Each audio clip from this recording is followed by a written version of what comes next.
guys, we've arrived. You can see behind me slightly, there's a few people already setting up some tents.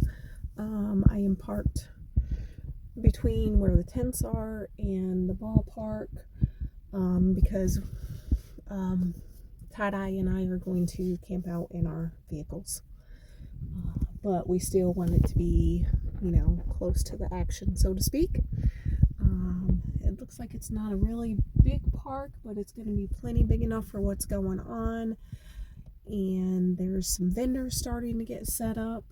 And I did notice that there is a gas station and a Jack's right across the street from the park. So if we don't want to do what is here, we can eat there. But there is going to be a couple of food trucks here. I cannot remember what they are, but I know that Jack's is a safe bet if I'm not sure about that.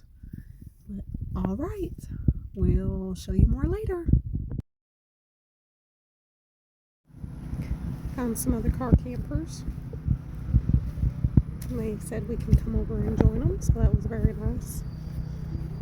Bunch of people setting up tents already. More walking in now. And then right over here is where the festival area is set up. Well, they're still setting some stuff up. It technically doesn't start until 5, but people are starting to walk around and check things out. There's my car. Tie-Dye should be here any moment.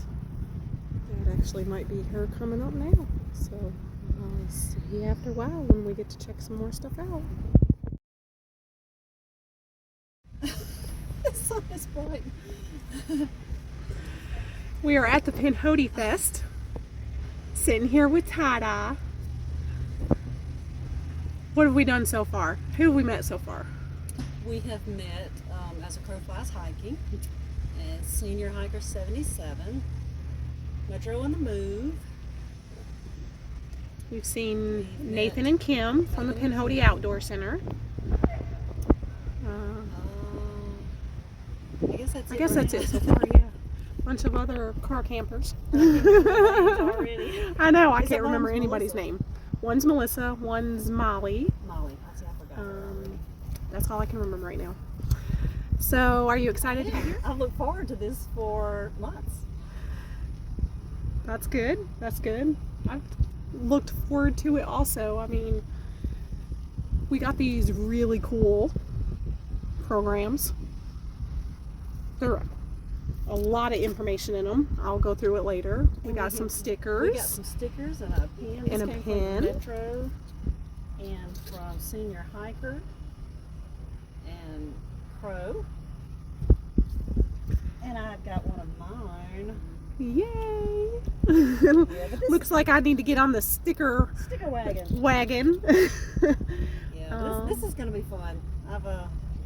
I've been looking forward to this for months. Right. I'm excited to listen to some speakers later. And who are we going to see tomorrow? Dixie! All right, more later. We'll show you around.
hamburger or some tacos, and then also get you an incredible dessert. Morning. It is day 2 of the Pinhotifest. So, I wanted to tell y'all something pretty cool. Last night they were doing some giveaways, and I was talking on the phone with my husband, so I had walked away a little bit.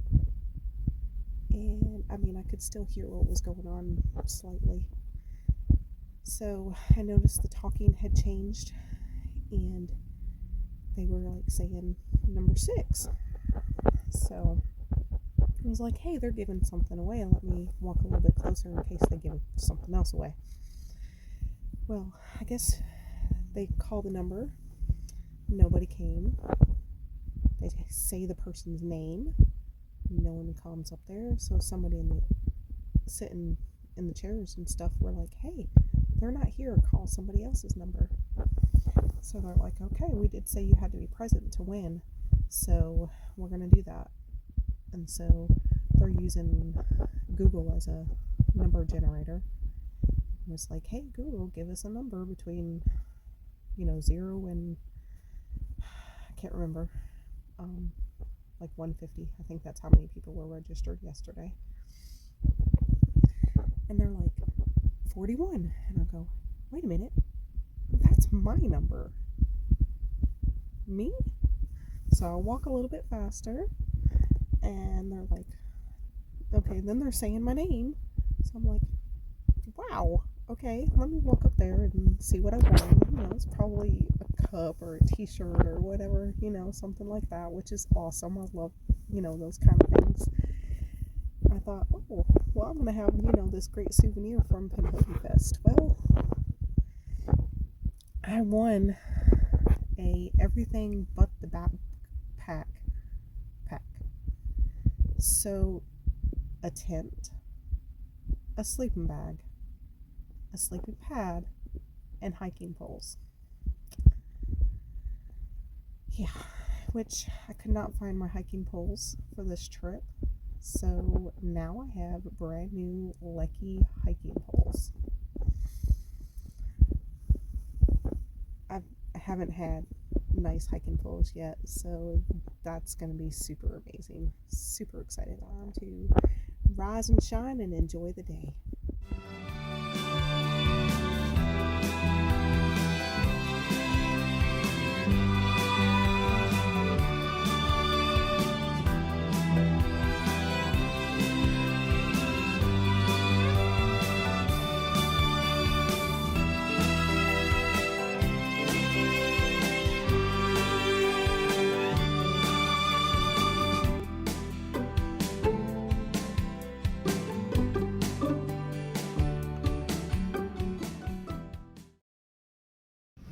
Your standard loop style handle.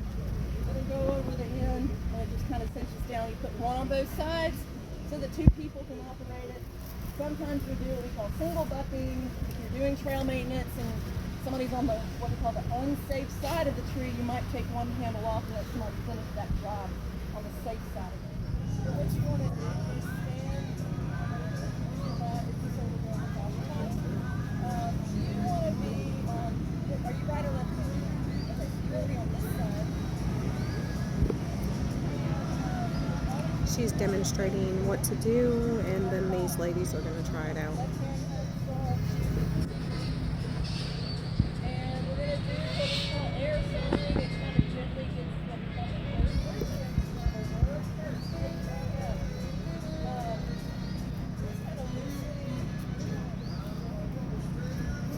So at first, she says you're loosening things up, and they're calling it air sawing and just getting it kind of started.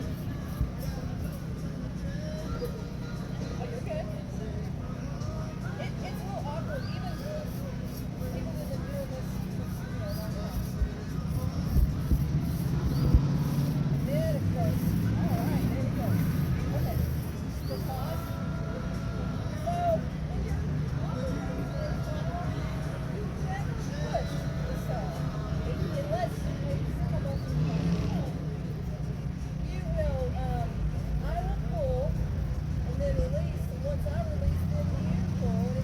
says you never push it. You're pulling, and then when she stops pulling is when the other person would start pulling. So it's always pulling, not pushing.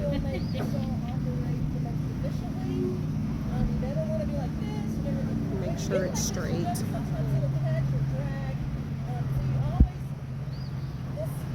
Right, and then when they get started cutting, I'll show it to you.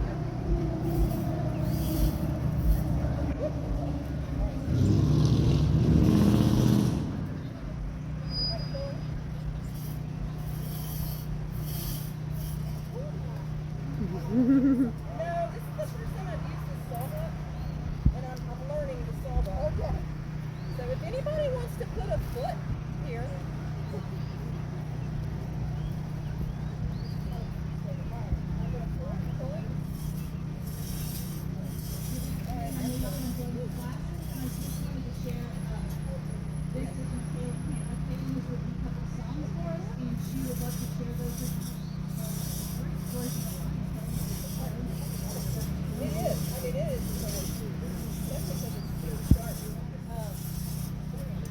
the lance tooth, particular tooth pattern, is kind of versatile. It works well in tines and hardwood. Usually clean with like a saw one-to-one solution. And then when we put them to bed at night, I said to get their mani and their teddy.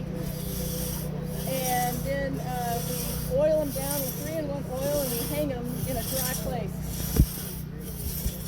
Pretty cool.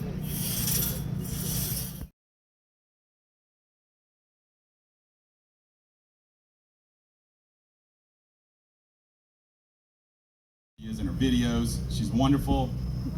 And she had a great time on the Pinhoti. We had a great time supporting her. And yes, I'm going to get you on stage, Dixie. We'll move the laptop up here. Yep. And maybe Tim could help lift that up here for me.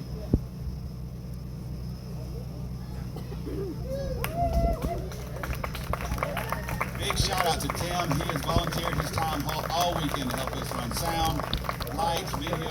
All right, you're going to stand, right? You want another chair? You want to sit? You don't want to sit? Okay, I'm going to put the laptop here. This is a custom desk. You will not find another one like it. We ordered it special for you. It's the Amazon special, Pinhoti special. All right, we got video on the screen, so when you'll be it'll be the first one up.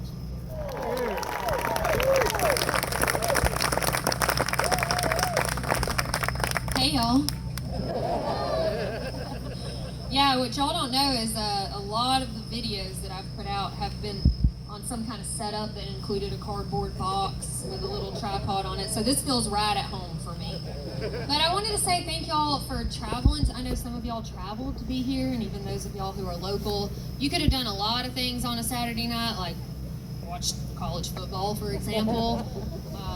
So the fact that you chose to be here, we all really appreciate it. And also another round of applause for Nathan and Kim Wright and everybody who let us in, because it has been an awesome event. This is year 1, so knowing that it's just going to build up from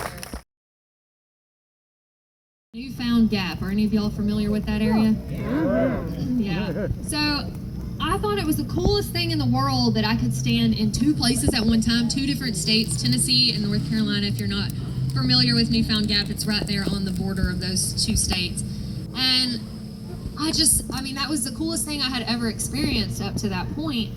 I mean, it didn't have, Disney World didn't have anything on this, like you could stand in 2 states at one time.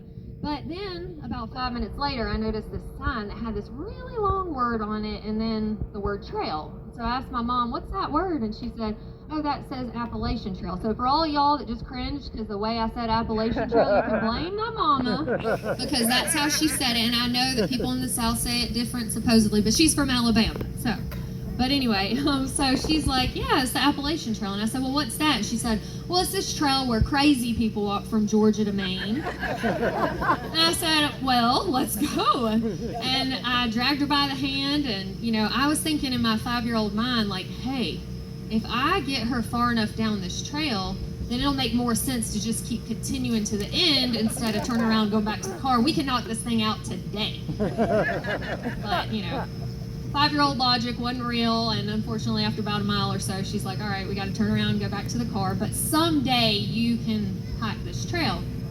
And I said, well, someday I will. But there's a dangerous thing about the word someday, because it's this false timeline that we give ourselves to allow us to push our goals and our dreams to the back burner, thinking that someday they're going to serve themselves up on a silver platter for us, but that's just not really how it works. And the same was true for me. You know, I had this dream and I thought, well, someday. But then, like society would have any young person do, I went to high school and I graduated salutatorian. I know it's first loser, but anyway. And then I went to Auburn University and went through the biosystems engineering program. I got a minor in agronomy and soils. And yeah, War Eagle for any Auburn fans. We did slip by with the wind tonight, I hear, or earlier today. But anyway, so next thing I know, I'm in this high rise in Denver working as an engineer, you know, thinking like, all right, I did the recipe that society says you need to do to be successful and happy. But the weird thing was, I really didn't feel like either one of those things were true about my life. I was, you know, playing house with my 2 dog children, and I just, you know, I wasn't fulfilled, and I felt kind of let down because I'd done the things that all of the adults in my life had told me that I should do, and I didn't feel really good about it. I felt like I was living backwards. And so that's when I realized I had made a mistake. I let other people design my life for me. I let society decide what I should do instead of taking the reins and designing it myself. So if you don't write your own story, somebody else will. So I thought, well, what's one thing that I've always wanted to do that is just me? No influence, that's something that I wanted to do. And I thought, at 18. So, if you're not familiar with the Appalachian Trail, I'm sure a lot of y'all are, but it goes through 14 different states from Georgia to Maine, and it's about 2,189.2 miles long. Well, the year I did it. Let me tell you, that .2 matters. Especially, they don't calculate the fact that when you get to the top of Katahdin, there's not a helicopter that shows up to pick you up. You have to walk back down. So they really should add that to the number. I mean, it matters. I know it doesn't seem like it does, but it matters. So anyway, I quit my job in November of 2014. I cashed in on the little retirement I had built up. And next thing I know, March 2015, I was standing there at Amicalola Falls State Park with 38 pounds of too much water, too much food, and gear that I had never used on my back. I was just a little bit nervous, but you know, I was like, I can do this, because I read a lot of blogs, a lot of reviews telling me, you know, how the gear worked. I mean, I had never lit my stove, anything, and all this dreaming, I had failed to actually like learn to backpack. But I was like, I'm an engineer, right? I'll figure it out. So I read on those blogs that I'd be eating things that, you know, could sit on a shelf and not rot, and I'd be collecting my water outside, and there probably wouldn't be a whole lot of bathing happening except maybe once every 5 days or so when I hit up a town. And I knew that I'd be carrying my shelter on my back, like one of these tents here. Some of y'all might be familiar with those. And that there would be 3-sided structures on trail, but this one's a 3.5-sided structure, so it's a really fancy one. And this is my setup the first night at Springer Mountain Shelter, when I didn't really do so great setting up my hammock that I had kind of somewhat handmade. So the shelter's shaking that night, just storming like crazy, and I'm laying there thinking, what in the world have I got myself? With your head to the front of the opening of the shelter, that you didn't really have to worry about mice so much, because they like to dance around on the back side of the shelter. Well, that's a lie, because that night one definitely ran across my back, and I was just like, maybe my dad was right. He said I'm probably gonna die out here, and you know, he was super worried about me, right, Dad? But then I started thinking, you know, other people's fears don't have to be your fears unless you allow them to be. And while the people who love you the most will probably be the most fearful for you, and from a place of love, you know, if you're the one that wants to take the risk and do the thing, do it. You know, it's not up to other people, it's up to you. I love you, Dad. So anyway, out there I was thinking, you know, I really want to be by myself and have time to think and reflect and figure out what I want to do with my life. And I'm so glad it didn't work like that, especially because I had no experience.